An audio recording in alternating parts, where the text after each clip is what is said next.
AP పునర్వ్యవస్థీకరణ సవరణ bill కాసేపట్లో పార్లమెంటు ముందుకు రానుంది.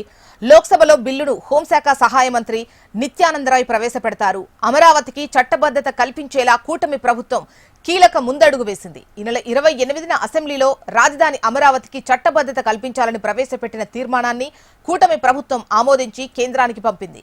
2024 జూన్ 2 నుంచి అమరావతే రాజధానిగా గుర్తిస్తూ బిల్లును ప్రతిపాదించింది.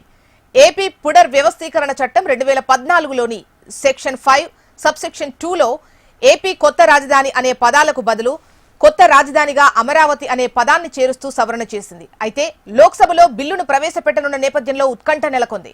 ఇక డీటెయిల్స్ మనకు ఏపీ బ్యూరో చీఫ్ హరికిషన్ అందిస్తారు. హరికిషన్ చెప్పండి, ఇవాళ లోక్సభలో ఏపీ రాజధాని అమరావతే అని చట్టబద్ధత కల్పించేందుకు బిల్లు ప్రవేశపెట్టబోతున్నారు. దీనికి సంబంధించి మీ దగ్గరటువంటి డీటెయిల్స్ ఏంటి? Thank you Jyotsna. 2014 రాష్ట్రం విడిపోయిన తర్వాత అమరావతిని రాజధానిగా చేసుకుని ఆంధ్రప్రదేశ్ ప్రభుత్వం పరిపాలన అయితే ప్రారంభించింది. ప్రపంచం మెచ్చే రాజధానిని, అలాగే ప్రజలు నచ్చే రాజధానిని నిర్మిస్తామని చెప్పేసి కూడా ముఖ్యమంత్రి పలు కూడా చెప్పడం జరిగింది.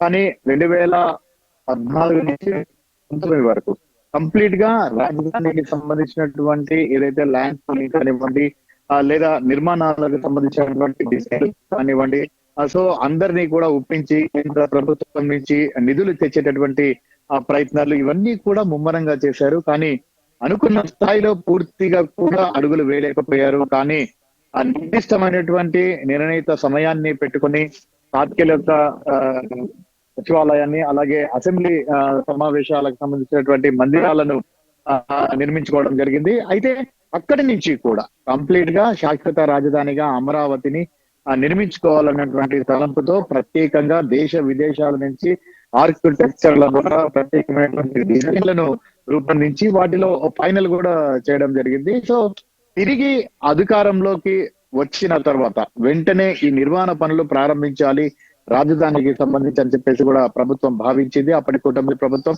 కానీ 2019 అప్పుడు కూటమి పాలు కావటం, అలాగే వైసీపీ ప్రభుత్వం అధికారంలోకి రావడంతో రాజధానికి సంబంధించినటువంటి వివాదం